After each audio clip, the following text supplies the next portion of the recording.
Hello there, my name is Jez Nolan. I'm going to give you 11 ways to keep safe whilst working from home.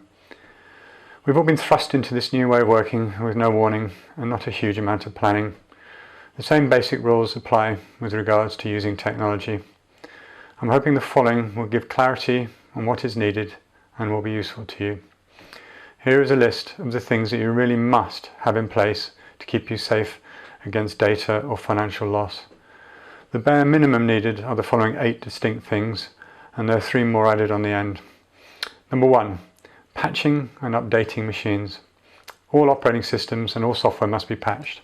This is one of the most important things you can do and is imperative. Microsoft, Apple and other software manufacturers are constantly fixing security weaknesses in their products. This should be done as soon as they come out. Every day, to be sure. But your IT company will or should be doing this for all your work machines. What about your home machines, if they're now accessing your corporate data? Check your operating system settings and turn it on right now if you need to. Don't forget to update third-party applications such as the Adobe products, etc. This also includes tablets and mobile devices, by the way. 2. Endpoint Protection. This is antivirus and a lot more. Viruses are almost a thing of the past. Good products, and that usually means not free, I'm afraid, provide real-time cloud-based protection for a whole raft of elements, including identity protection, a certain amount of ransomware protection, plus protection against malware embedded in websites, phishing, spyware, keystroke logging, clipboard grabbing, and more. Whatever you use, it must be up to date and from a reputable, recognized brand. Do not think Apple Macs are exempt from this. They are not. Don't forget all your mobile devices and tablets too. They are just as important. Number 3, email security. Email is one of the main routes of data into your organization. Trusting in Microsoft, Google or any other company's very basic background scanning for viruses, malware or spam is not enough really. Ransomware, CEO or MD fraud, a thing called whaling, which is going after the big fish, and other phishing attempts are ramping up and relentless. You need to invest 2 or 3 quid maybe in a full email security filtering product that will catch most of this nonsense, if not all of it. Endpoint Protection, antivirus, does not do a good enough job of catching or filtering it out. Number 4, backups. You do have backups of all your data, don't you? All of it, that is.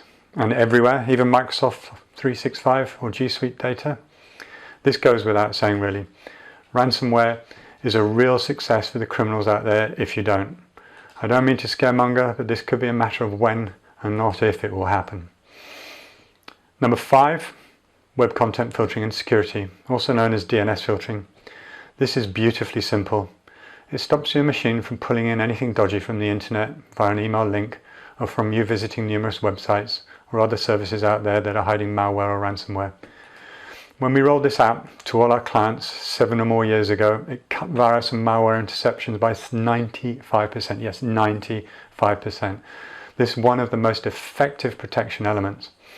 What Endpoint Protection simply cannot catch is some of the more sneaky things that you may pull into your systems.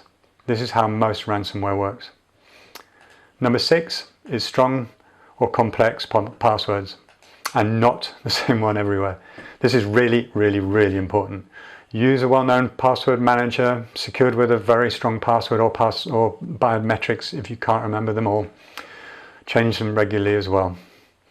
Number 7 is multi-factor authentication, MFA. More than one way of authenticating. This is usually an app such as Microsoft or Google Authenticator. There's a thing called Authy, another one called Duo, and there are others. This adds another layer to secure access to online services as well as your machines. You use your passwords and then yourself to unlock a smartphone with a PIN or a fingerprint to retrieve a code to put in as well as the password. Several levels and hence the multi.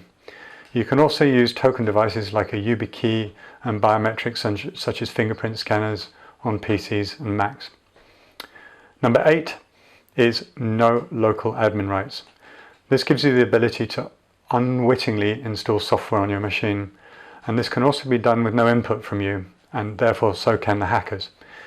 You should not have local administrative privileges on any machine you use.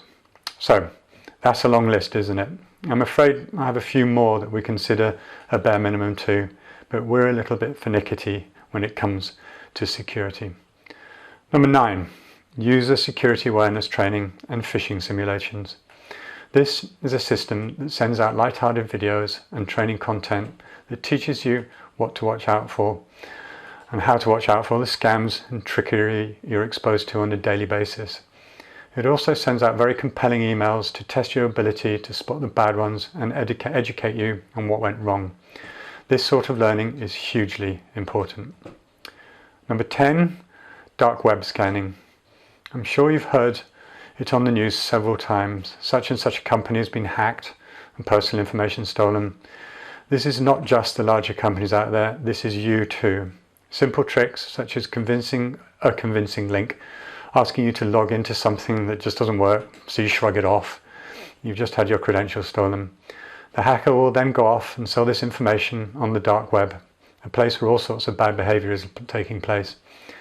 Dark web scanning for PII, personally identifiable information, and user credentials alerts you to when any data out there that you may need to worry about, or passwords that you may need to change immediately. And finally, number 11, remote access to your office. How is this restricted? Is it a VPN? If so, can any old device connect in? And if so, what stops malware from entering your business via the back door? This needs to be secured as well, or you need to embrace the cloud. There is more, but I will cover this in another video, as this is probably a little too much for one sitting. As always, contact me directly for any more information or advice on any of the above topics. I'll be happy to help with no strings attached. All the best. Cheers.